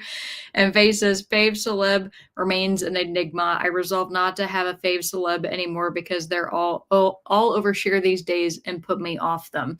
Yeah, I have to say that as bad as it sounds, it can be really nice when a really famous actor or a famous musician doesn't have a huge presence either on social media, or they're not somebody who goes on talk shows or anything, because you can kind of keep this vision of them that you have in your head of like, oh, they seem like a nice person, or I really like them for their art. Because for me, especially lately, thanks Neil Gaiman, the more that I find out about people, and it's important to find out when people have been terrible and wrong. I do want to make that very clear, but it always sucks when you learn about something that you're like, oh, I kind of wish I could go back to being ignorant in a way, because it impacts like your view of that person's art. And I've had that happen with actors before, where it's like I've loved them in movies and in TV shows, and then I find out about how they are in real life, and it makes me like enjoy their art that much less. So I do think that sometimes having an enigma is a good thing, but at the same time, I also end up hearing, thanks to YouTube, a lot of gossip about celebrities that I don't care about, or you could even say like YouTube celebrities, just because there's so many reaction channels and like gossip channels out there. So I feel like I kind of get both worlds in a way. And Swank says, they say you shouldn't meet your idols. So incredibly true. And that's why I don't want to meet any of mine. They should stay an enigma. Besides, the gossip is usually BS. Yeah, that's fair. Skeleton says, though, I keep being reminded that having idols at all is not a great idea. Yeah, I think idol is one of those terms that I think it means different things for different people. It's kind of like our perspective on parasocial relationships, right? Like there's people who have a healthy a healthy idolization of people, where like you look at them as somebody who is well respected for their craft, and in that way you idolize them, but you don't in the sense of like actually thinking that they're perfect. You just think that they're really good at what they do, right? And then you have other people who take it way too far, and they're like, this person's the best thing since sliced bread. Everything that they say is gospel. Everything that they make is perfect. Nobody is ever allowed to talk bad about them, or the person who's talking shit is a horrible individual. You know, you're like, you're not allowed to form any sort of criticism, or you yourself don't have any criticism of that person. They like achieve this level of, it truly is like godhood for some people, that like they can do no wrong. And that is the point where I think nobody should ever reach that level with another person, because we are all human and we all do make mistakes, and not everything that we're going to make is going to be equal to some of the other art that we create. It's just, that's not how it works. But I don't think that it's wrong necessarily to appreciate people for what they do or what they create. I do think that that can be a good thing. So I don't know. It's kind of a spectrum in my opinion, and it's just how far you lean one way or the other that can determine when it becomes a problem. I think it can be a very fine line. And Heidi said, favorite celebrity be an enigma. Sometimes when they go on a talk show, it is disappointing. Exactly. Or they seem wacky in real life, like William Shatner. I just like to think of him as James T. Kirk. Yeah. And I think that's especially hard with actors, more so than like musicians, or because musicians, like, they're singing a particular song. It's not necessarily a personality that's ascribed to them unless they're playing a character for the sake of their music. But when you're looking at an actor, you can enjoy a character or a portrayal of a particular person and that not be their personality at all. A really great example of that would be Newt Scamander from the Fantastic Beasts movie, and the actor Eddie Redmayne. Newt is this really shy, really introverted, like quirky, awkward guy that has difficulty making friends. Eddie Redmayne is like the most extroverted, outgoing person ever, and so if you went to like a meet and greet because you love Newt Scamander and you met Eddie Redmayne, you might be shocked at like how vibrant of a personality he is. And so, yeah, if you can like a character without necessarily liking the actor, and if you meet them or see them in any other context, it could be kind of shocking and disappointing. And Laura said, "Give me the tea." Angela says, "I'll let them remain an enigma forever. I don't need to know everything." Yeah, that's fair. For Laura, I think it makes sense to want the tea about people that you don't have an attachment to, because then if you find out that they behave badly, you don't care. It kind of it more so is like on the humorous side of things, or on like the, oh my god, I can't believe people behave that way, than a sense of disappointment. And Caitlin says, hear all the gossip because I feel like I know too much about my favorite celebrity at this point. Okay, that's also fair. Good take. Tessa Dean says, I agree with gossip usually being BS, although I wouldn't mind hearing truthful info about my favorite celebrity. Okay, there you go. Good or bad, I suppose, in this case, right? And Laura says, anyway, good night. Well, good night to you too. Hope you have a wonderful weekend. And Zach says, I don't care about traditional celebrities and don't want to know things about their personal lives unless it's a reason to not financially support them anymore. Yeah, that's kind of the boat that I fall into as well, or boat that I fall into. That's not the right phrase. It's a category that I fit into. I've never been somebody who's been obsessed really with celebrities. I've had like two celebrities in my life that I've ever been like a huge fan of. And going into my adult life, I am much less a fan of them now as an adult than I was as a kid. Not because, I mean, in the one instance, they're like talking about Ron Perlman. Like, I've always loved Ron Perlman as an actor because I love the Hellboy movies. Like, those are my favorite movies. But anybody I have spoken to who has met him said that he's an asshole. So in that case, like, I'm not as much of a fan of him now because I know him as a person. He's not that great, but I still like the characters that he plays. One person that I think I've always heard wonderful things about him as an individual, but two, I also like the characters that he plays. I just am not like obsessive about him, is Doug Jones, who played Abe Sapien. He's played a lot of other things. Like, you've seen Hocus Pocus. He also played Billy, the zombie guy. He's played a lot of different characters, and him as a person, I've heard only just that he's the nicest, most genuine man. And so like that's nice to know that he hasn't had any sort of scandal or anything that would change my opinion about him, but I still don't really want to meet him. It's sad. And Zach says, YouTubers are the only public figures I really care about. And as long as they aren't taking advantage of people behind the scenes, I don't want to know more than they're willing to share. Yeah, that's fair. I think this kind of brings up another topic, and I won't get like too heavily into this unless anybody wants to talk about it. But I think doxing is a big problem of like, I think we as a society feel entitled to people's personal lives. Like, the second that you know about somebody, it's like you want to know as much about them as possible. So you might want to know like, where they live, what their family's like, where they're from, their social circles, like anything like that, like things that are super, super private information.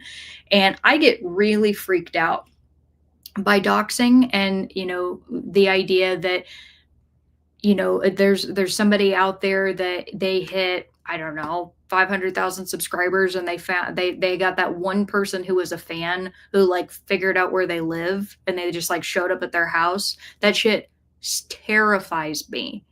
And that's where I think that like the idea of the parasocial relationship is like really a problem.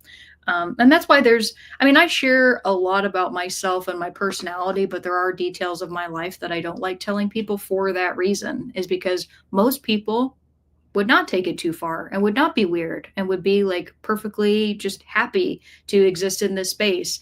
But there's always that one person, right? And all it takes is that one person finding you and you having shared too much and it becoming a problem. So, if anybody ever asks me a question and I decline to answer it, please know that it's not a reflection on you as a person or me saying anything about you. It's that protecting that sense of privacy for myself, because I get freaked out about sharing too much. So it's a little, I guess, a little background about that. And Alex is here. Hello, Alex. Good to see you. She says, I thought these sprints were tomorrow, not today. Oh, no, but at least I'm here. What did I miss? Just a lot of good conversation. We've been having a lot of fun and, had a couple sprints. So I'm glad that you were able to make it, and it's awesome to see you. Robert says, I'll go with Enigma because of what I found about low-life Jim Carrey and Luke Besson never watching The Fifth Element again. Jim Carrey had a scandal? I didn't know about that. I thought everybody liked Jim Carrey. He seemed like he like made a comeback of seeming like a nice person. Luke Besson, though, that is not a name that I recognize. Was he a director for The Fifth Element? A producer? You have to tell me, because I like that movie. And Combat Veteran says, hi, Alex, and hello to you. Alex says, question, I love gossip, so give me gossip about any celeb, I'll eat it up. Alex says, hello, Combat Veteran. And Zach says, finish to kill a unicorn. I've never heard that. By John Corwin, 4.25. Good, but check. Trigger warnings. Starting Point Nemo by Jeremy Robinson. All right. Very nice. And Nicole is here. Hi, Nicole. Haven't seen you in a while. Hope you're doing well. She says, hello. It's been too long since I've been here. Yeah, welcome back. I'm reading graphic novel Monsters by Barry Windsor Smith. Awesome. And Caitlin says, I read nothing, but I have made a quesadilla. You know what? It was serving the purpose of getting you food, which means that was a good thing. And Faye says, I read 12 pages of Demon Theory and did some online shopping.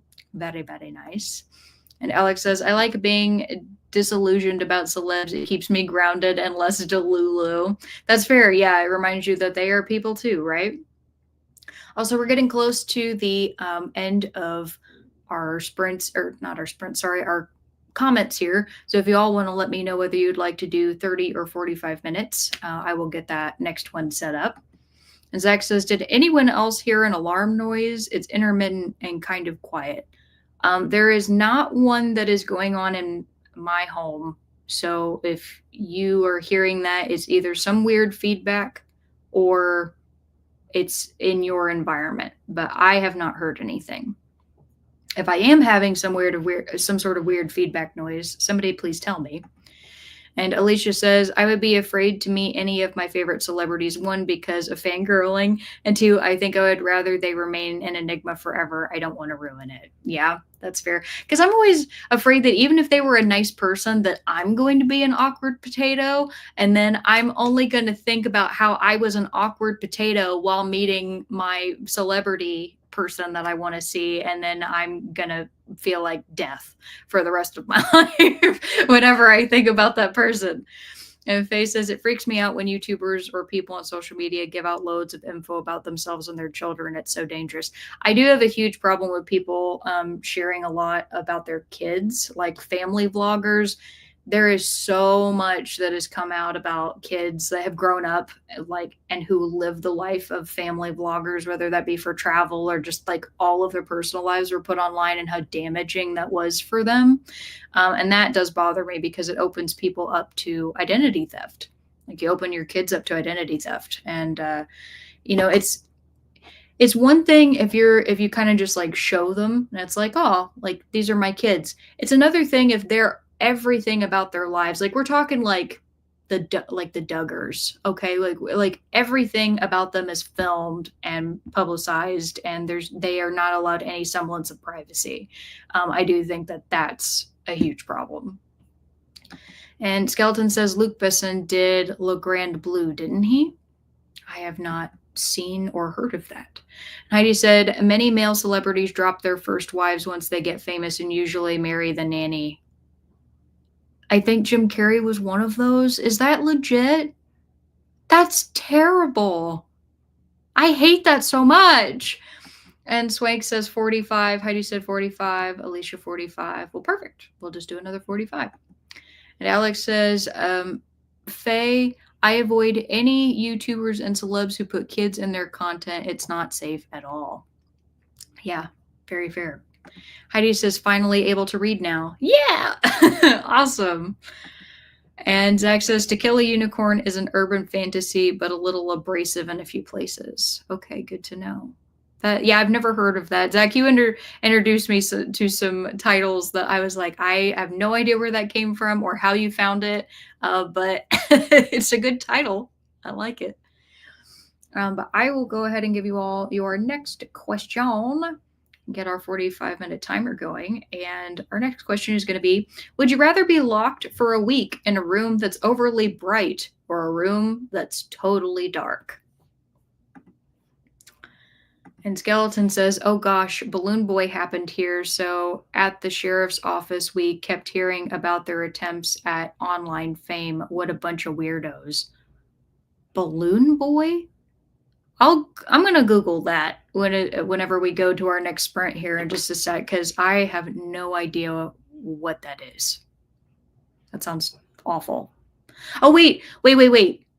Is Balloon Boy the thing where the guy like sent his kid up in a hot air balloon and he was just kind of like sailing through the sky for an indefinite amount of time? I'm probably wrong, but that's what I'm picturing in my head. But yeah, I put up my next question, and I will go ahead and get the 45-minute timer started. And I'm going to wish you all very happy reading. Oh, Skeleton said, well, he said he did, but the kid was hiding. Oh, God. Yeah, I'm going to Google that because I feel like I heard about this years ago, but I've forgotten about the details. But I will see you all in a little bit, and happy reading. Bye.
All right, everybody, come on back.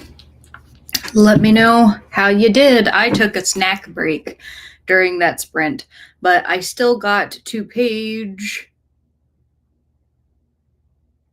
367. So, doing pretty well for my progress for the night. So, very happy about that. Keaton's watching Bubby because Barker's been restless this evening, but he did get a couple snacks. I gave him like a few peanuts. He was very excited about that. And before we left, I asked you all the question, would you rather be locked for a week in a room that's overly bright or a room that's totally dark? So let's see what you had to say.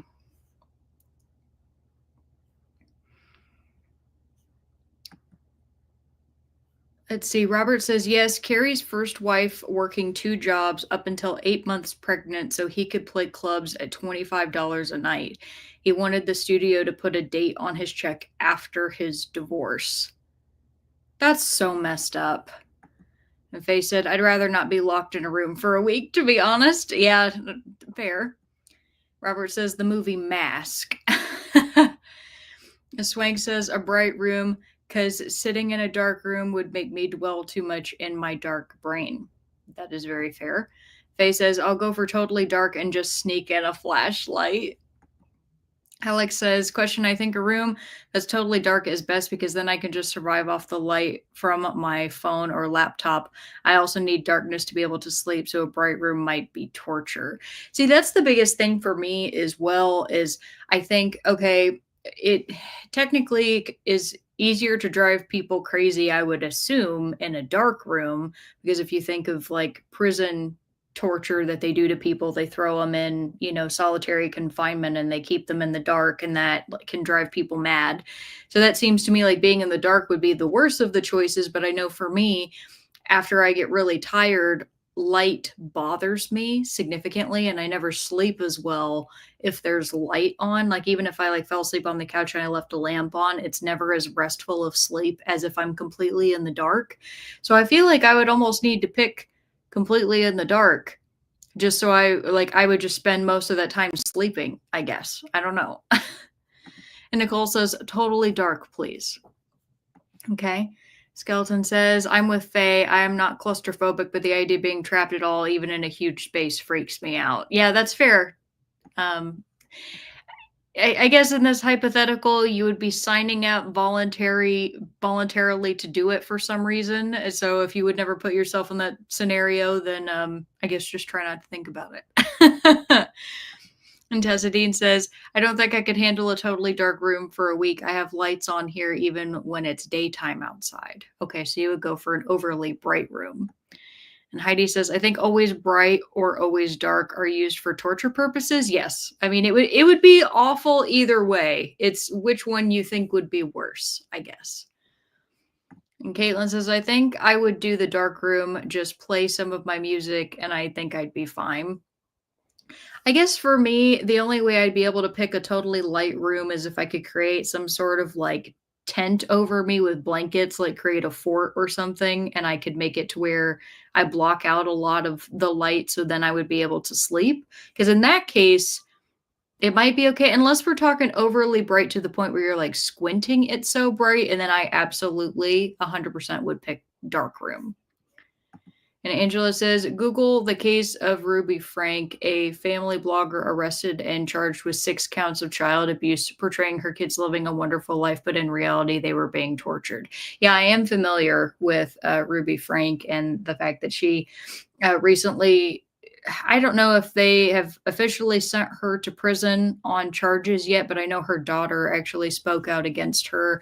And that was a big like buzz thing that was going on YouTube for a little bit, was her daughter was speaking out not just about what her mom did to her and her siblings, but was talking about why she thought that it should basically be illegal to be a family vlogger just because of all of the problems that it causes for children, even if in cases where it's not quite as severe.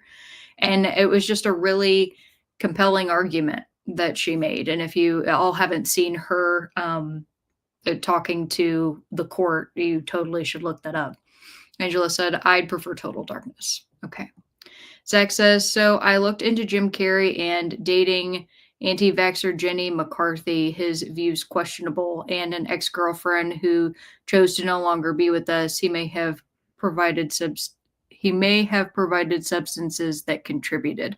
I do know about his ex-girlfriend who unfortunately committed suicide, and that very negatively impacted him emotionally and has contributed to part of like how he is now. But I don't know anything about her or her life. I feel gross about the idea of digging into any of that, which is why I've never looked any of it up, because obviously she was very unhappy with her life situation. But yeah, I know a lot of people questioned his involvement and then like how he felt about the whole situation. And I guess we're never going to know, right? You never know what's going on in the mind of another person. The skeleton says, I could handle a week of total darkness as long as I have some way of listening to audiobooks and music. Fair. Kind of help bring the mental light, if you will. Zach says, and Jim Carrey's support for the Orange Blob. I didn't know that he was a Trump supporter. I had no idea. Robert says, hashtag Barker. Yeah, Barker showed up. He made a cameo appearance.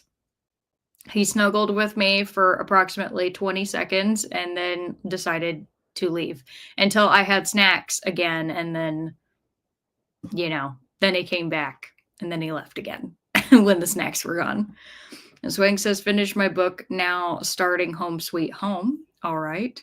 And Heidi said, I decided to start Dragonflight, Dragon Riders of Pern, a science fiction fantasy from 1967 is very, very good right from the get-go. I do need to read Dragon Riders of Pern. I have not read those yet. And Jamie says, overly bright. I can shade my eyes with my arm to sleep if necessary, but no light would mean disturbing my melatonin for sure. Audio and print books work in light, but in dark, I'd just get audio. I can respect that too. Jamie says, hi, Alex, and hi, everyone. And hello to you too, Jamie. Zach says, darkness. Robert says, overly bright. Reading, I'm at 69%. Firewalkers is only 184 pages. Oh, okay. So it's a novella. It's part of the Terrible Worlds Revolution series. I've never heard of that. Faye says, I read 31 pages of The Professor and the Madman, and I will get to ask my questions so you can tell me what interesting thing you have learned, Faye. And Skeleton says, I listened to some more of Persuasion. Very nice. Jamie says, I got to 36% in The Heaven and Earth Grocery Store by James McBride. That's one that I do want to read at some point. And Nicole says, bright room. I actually sleep really well in fully lit room, especially if it's sunlight. Okay. Zach says, Point Nemo is good so far. It's a little bit like the Andromeda strain about a space fungus. Ah, yes, the good old space fungus.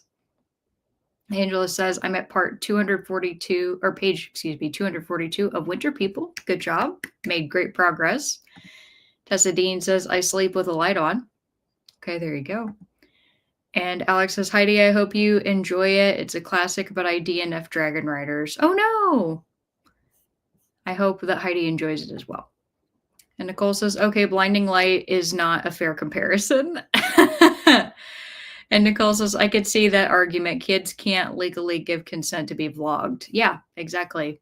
And on top of that, like the parents are making money on labor of the kids. And so like some parents will be like, well, I set aside a fund for them. And so that they would have money when they grew up that they could access, from all our vlogging. And it's like, yeah, but there's no law saying that the parent has to do that. So you could technically leave your kids with nothing after putting their entire lives on display for however many years. So that's a huge problem too. And Nicole says, Barker's face in the game was so cute. Yeah, I think he got pretty close. If y'all rewind, you'll see him. And Heidi says, Alex, good to know. Just plan to read the first one for now. All right.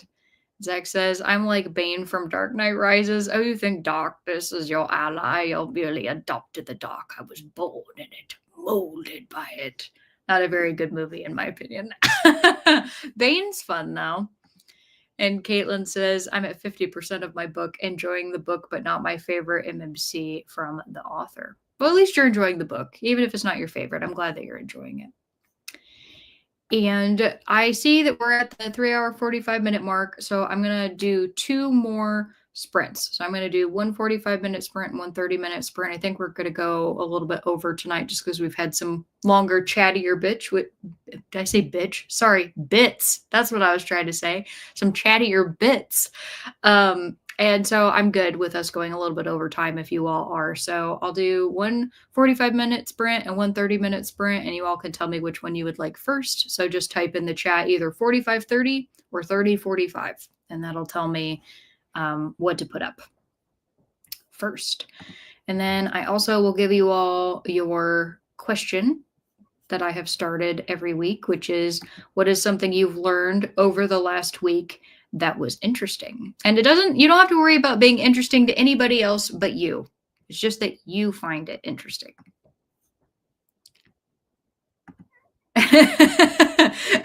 Robert saying hashtag chatting RBF. And Swank says 45-30. All right. And we will start with 45 then. So I'll go ahead, put the 45 minutes up on the clock. You all have your question, and I will see you in a bit. Bye.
right, everybody, come on back.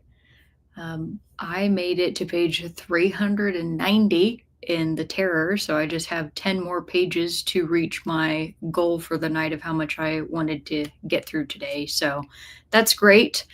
Really excited about that. I should hopefully be able to do that in our final sprint of the evening. And before we left, I asked you all the question, what's something you've learned over the last week that was interesting? So let's see what you had to say.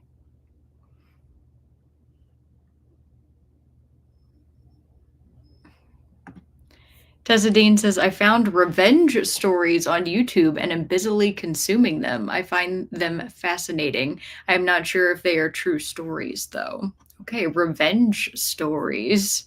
How interesting. Swank says, I learned that beer doesn't make things better. Do you want to elaborate, Swank? Because I would agree, beer doesn't necessarily make things better. Zach says, I learned about Uchai Shravasas, which is a seven-headed flying horse from Hindu myth. Very cool. I like that you are always finding out about different mythological beings, Zach, from all different cultures that I ultimately cannot pronounce correctly, but I appreciate that about you. And Faye says the guy who put together the Oxford English Dictionary spent 20 years corresponding with a main contributor who turned out to be in an asylum for having a psychotic break and murdering someone. How? Okay, a lot of questions, and which makes me feel like I should just read the book. But how does one find contributors for a dictionary that he didn't know that that's where the person was? I'm really confused. Robert says, I learned that Richard Matheson, author of I Am Legend. Oh, yes. Wrote the most EPs of The Twilight Zone, save for Rod Sterling. Star Trek The Enemy Within, Evil Spock, Steven Spielberg's Duel. That is interesting. I didn't know that. I was talking with Keaton about the story of I Am Legend because he had read the book and I had seen the movie, and we were talking about the differences between them, and apparently the book is significantly better and different. And when he told me about how the book ended, I don't understand how they fucked up the movie that bad, honestly. So it sounds like he has some real talent for writing, so that's cool that he did like episodes of The Twilight Zone and Star Trek and stuff. That's cool. Angela says, I learned in reading sprints earlier this week that Eskimo is not the appropriate word for the people living in the Arctic now. It's Inuit. Yes, that is correct. I learned that this year as well. There's actually an Inuit family, like a mother and son, that do mukbangs eating their traditional food. So they'll eat like narwhal and frozen caribou, and they'll just kind of talk about their culture and what it was like for them to grow up and about the food that they eat and everything. And I found them on Instagram, and they just seem like really nice people. And they talk about Inuit culture. And it's interesting that you brought up the Eskimo thing, because we have a character in here, Lady Silence, who is Eskimo.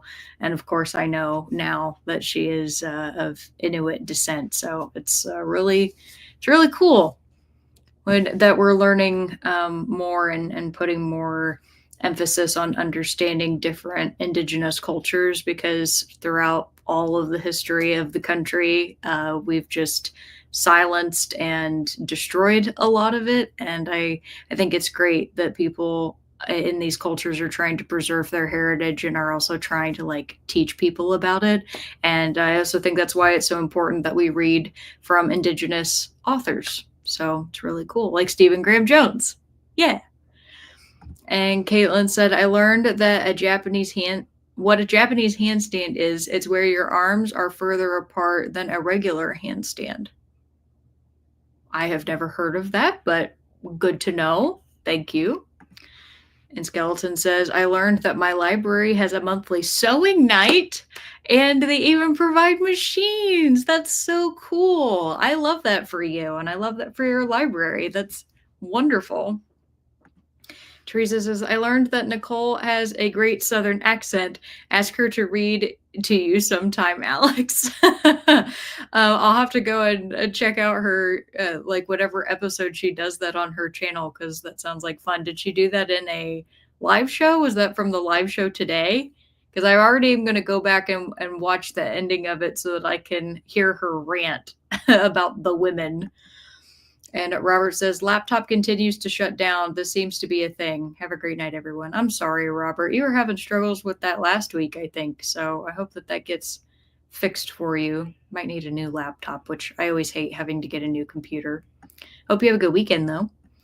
And Swank says, sorry, I've got to go. Thanks for the sprint. Well, thanks for coming. Good to see you. And you have a wonderful weekend. Alex says, this week I learned Guillermo del Toro is making a Frankenstein movie, and I am excited. Between this, Nosferatu, and Nolan's Odyssey, movies are movieing for me recently. That's really cool. And yeah, I am a big fan of Guillermo del Toro, so that's cool that he's going to do his own rendition of Frankenstein. And Jamie said, I got to 48% of my book and got distracted watching coverage of the latest plane crash in Philadelphia. I did not know that there was a plane crash. So thank you for informing me of that. Desidine says, I'm off to bed. We'll have a wonderful weekend, and thank you for hanging out.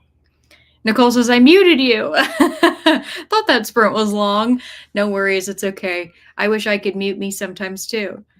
Faye says, Asylum Guy was well educated and a doctor, and I'm guessing he heard about the dictionary project and started writing letters. Haven't got to that part yet. Okay. The very fascinating story. I like the premise of this book. And Zach says, and I Am Legend and Duel books are good. He also wrote The Incredible Shrinking Man, which is really good. I have not heard of The Incredible Shrinking Man, so that's really nice. And Jamie says, I've been learning more about where I need to shovel first after snow to minimize refrozen ice. Next storm will be easier. Yeah, that's always a difficult one. I can relate to that, but I've been doing it so many years. So unless we have a really bad storm, I feel like I usually do okay.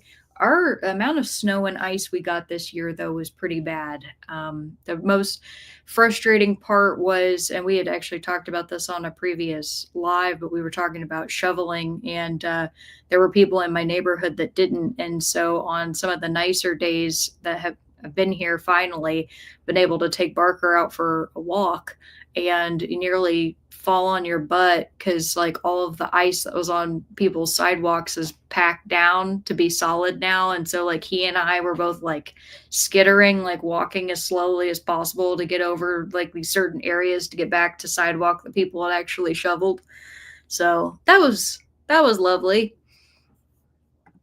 And Nicole says, I love mukbangs. I watched one where the girl would have her grandma try different American foods. They were Korean. Her granny also gave advice for viewers. That's cool. Yeah, I should say mukbangs are nice when it's not like Nakado avocado mukbangs. Like, I don't want to sit and watch people gorge themselves on like a bunch of ramen and like food that's really unhealthy for them. But if it's the way that mukbangs were intended, which is like you sit with somebody and they're just eating normally, right, and like talking about things, I can definitely see the appeal in that. So I'm not a fan of the, eating 8 different menu items from McDonald's type of thing. And Zach says there's an older I Am Legend movie called The Omega Man. I did not know that. And Nicole says it's from the end today during the rant. Okay, great. Then I'm going to see it. And Nicole is saying goodbye to Robert and goodbye to Swank. And Faye said the word Eskimo means snowshoe maker in the Inuit language. That's why they don't like being called that. Someone was told that guy's an Eskimo and thought it meant people as a whole.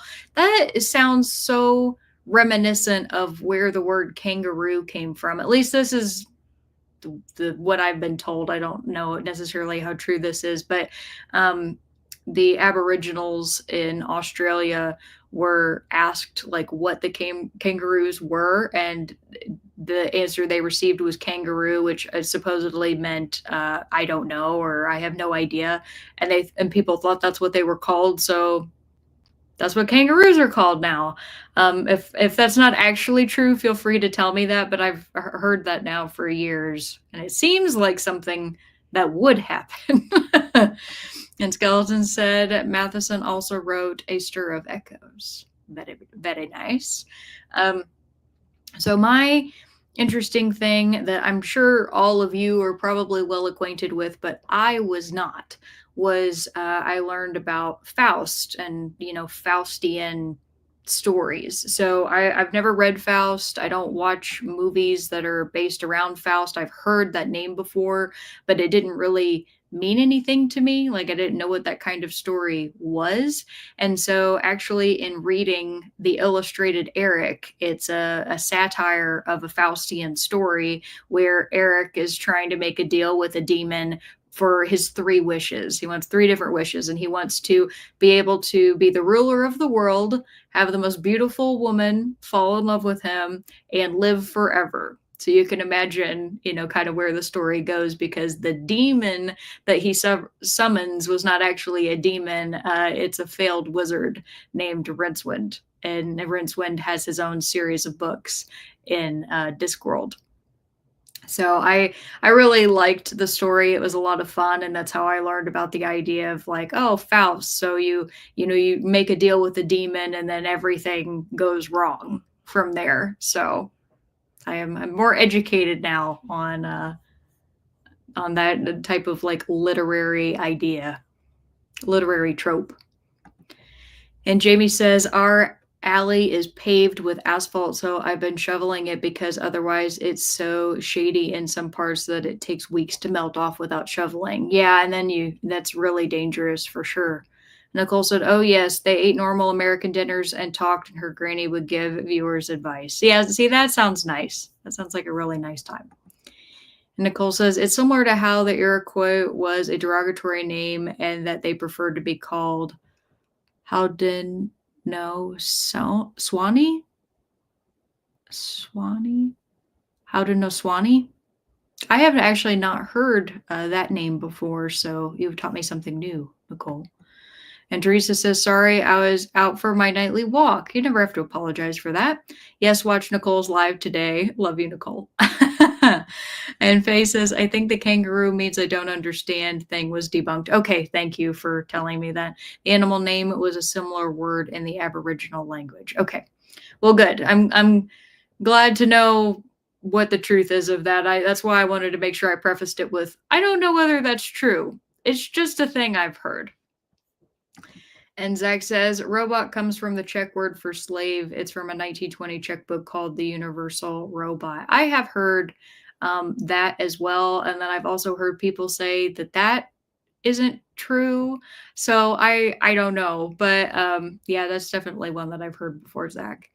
And Faye says, Nicole, yes, their neighbors were like, those guys, they're snakes, Iroquois. And the British thought that was literally their name. Oh, wow. And Nicole said, sorry, Haudenosaunee. Haudenosaunee? Is that how you say it quickly? Haudenosaunee? Of course, I have a weird accent, so probably not. Nicole says, Faye, yep, Iroquois is a French word for snake. I had no idea. That's good to know. All right, I will also get us fixed here with adjusting the time for our last sprint to 30 minutes. Because we're running a little long tonight, which I'm perfectly fine with. I feel pretty energized from these sprints, actually, which is great. And Angela said, another plane crash? True.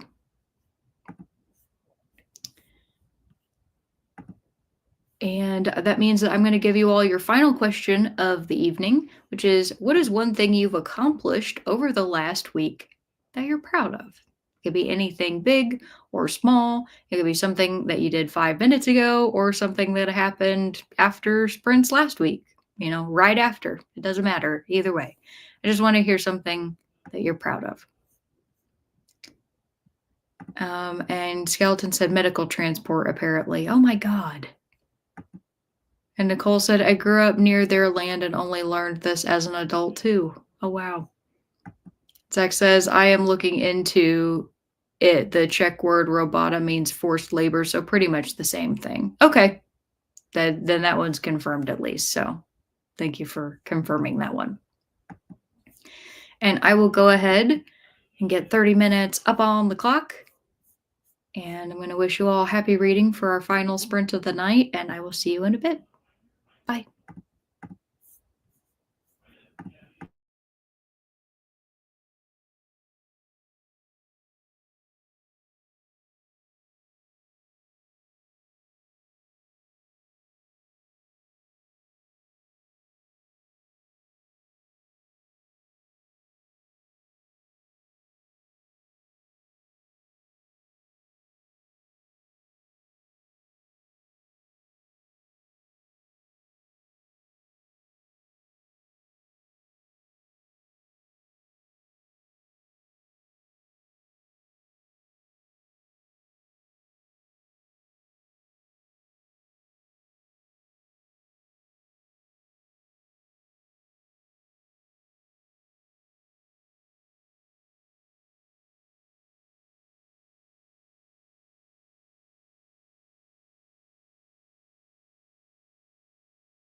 All right, everybody, come on back from the last sprint of the evening. I'm very happy to say that I made it to my page 400 in the Terror. So, woohoo, I made progress.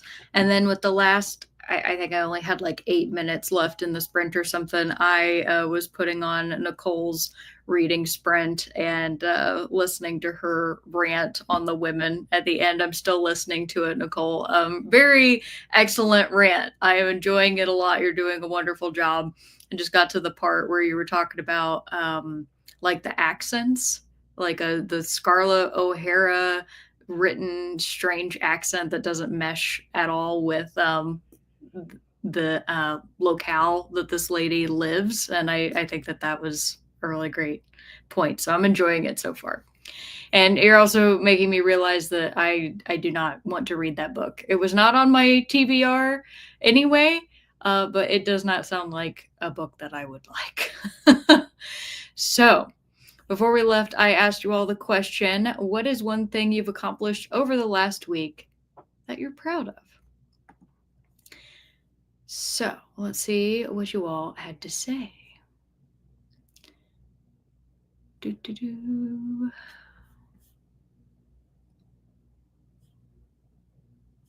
then Skeleton said that makes sense. In her memories, my grandmother talked about how scared she was that ECT would turn her into a robot. And from context, she meant something more akin to zombie.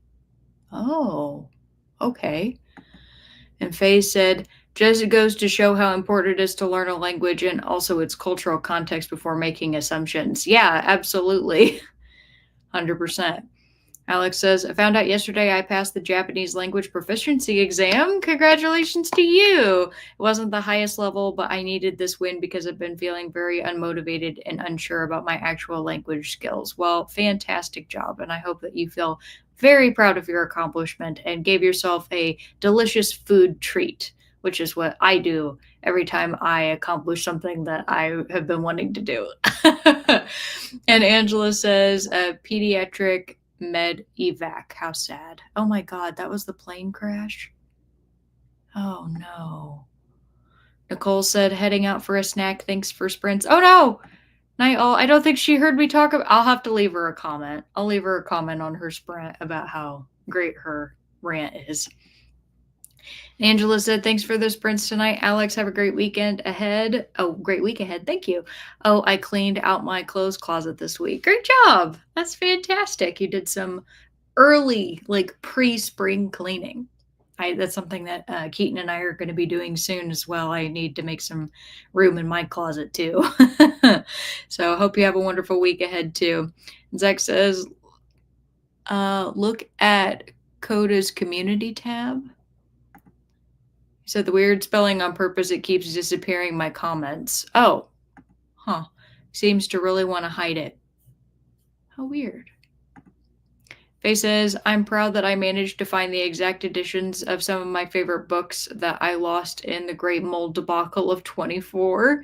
I am still so sad for you that happened, but I'm glad that you were able to find some of the exact editions. That's great. Skeleton says, I did laundry without injuring myself. That's great. I didn't know you were injuring yourself doing laundry previously, unless it was you like throwing out your back or something, in which case I could see that happening with laundry. And JB says, no reading that sprint. My big accomplishment this week is that I got almost all the new snow shoveled from the alley with less than 2 days of the storm, within less than 2 days of the storm. Great job. And I'm happy for you. That's work that you don't have to do later. And Teresa says, thank you, Alex, and I hope everyone has a great weekend. You as well. Thanks so much. Faye says, Alex, way to go. Felt the same about my French, but sometimes we're tougher on ourselves than others are when we're learning a language. Yeah, I could absolutely see that. So both of you are very accomplished with learning other languages. I do not remember the German or the French that I took, and it makes me very sad, actually. So maybe one day I'll try to learn a language again. I always feel like my brain just doesn't, it's just not one of the ways that my brain works, but maybe I'll surprise myself. I just need the motivation. Caitlin says, I got out and helped with grocery and got out and helped with grocery shopping, which I don't do often because it's too overwhelming. Well, great job. I'm happy for you that you did that and that you felt confident enough to go out and deal with the overstimulating environment that is the grocery store. Because I can completely understand that. I went grocery shopping today, and even when there aren't that many people, sometimes I feel like it's a little overwhelming because I'm just like trying not to hit anybody with my cart. And Zach says, I hopefully got out of my slump. I hope. Well, I hope that you did too. I have been meticulously working out of mine as well. So, I get that. I was trying to think exactly what I wanted to say for the things I've accomplished that I'm proud of. And I guess I will say that I am proud that in the month of January, I finished 2 books and I got over halfway through this chunker that's like over 750 pages. And I know that that's not a lot, but I was in a really bad reading slump, and trying to get myself out of it has been like pulling teeth. So the fact that I read 100 pages today is fantastic. The fact that I finished a book I had been reading for way too long, and then I read another book on top of it before coming to this sprint was great. So, really glad about that. And then the other thing I wanted to mention to you all is I did officially set a reading goal for myself this year.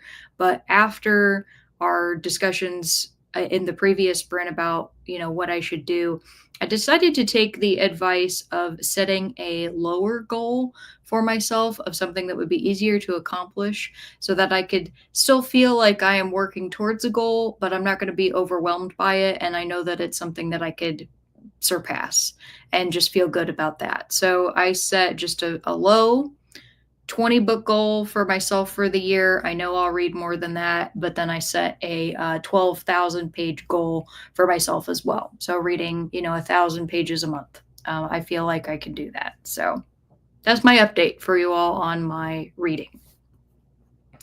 And Kathy's here. Hello, Kathy. Kathy says, hey, how long are you planning to stay on? That was our last sprint, unfortunately. So I'm so sorry. Yeah, I'm almost at the 5.5 hour mark, but I hope that you'll be able to join in next week because that would be really wonderful to see you. I always start at 5 p.m. Eastern Standard Time. So I would love to see you. And Skeleton says, yeah, all my discs are trashed. So whenever I move wrong, I turn into a puddle of pain and whimpering. I hate that so much for you. I'm so sorry. So I'm glad that you were able to do the laundry without being in excruciating pain. That's great. And Alex said, Faye, I'm definitely my worst critic, but it's hard to change that thought process, but we can do it. Yes, absolutely. Can do attitude. He said, getting through chunkers is such an accomplishment, though. Even halfway, I'm still in a reading slump, I think, but slowly trucking through an arc. Well, as long as you keep doing it. I did see your comment, Alex, on last week's sprint, and I apologize I haven't gotten to it yet, but I was planning on responding to it here very soon. So thank you always for coming on. Even when Alex hasn't been able to make the live sprints, she will go and she'll watch them after the fact and answer all of the questions, which is super cool. And I always really appreciate that. Kathy says, yay, you in 100 pages. Yay. Love the low expectation, high serotonin plan. I live by that daily. I like the phrasing of that. Low expectation, high serotonin. Yeah, I need to do that more in my life because I always set way too high of expectations for myself. And then it causes nothing but grief and pain. So I don't have to do that in every aspect of my life. And I'm recognizing I definitely shouldn't do that for things that are my hobbies. And Teresa said, I also do that with my reading goals. Yeah. Well, thank you all so much for hanging out with me. It's been wonderful to see you again for another week. And this was officially the last day of January. So we're already through the first month of 2025. So it's been awesome. And well, some parts of it have been awesome and other parts of it have been a little bit difficult. But I am really looking forward to heading into February and hopefully having a good February. So I will see you all next week. And I want you to take care of yourselves until then and enjoy your weekend. Bye, everyone.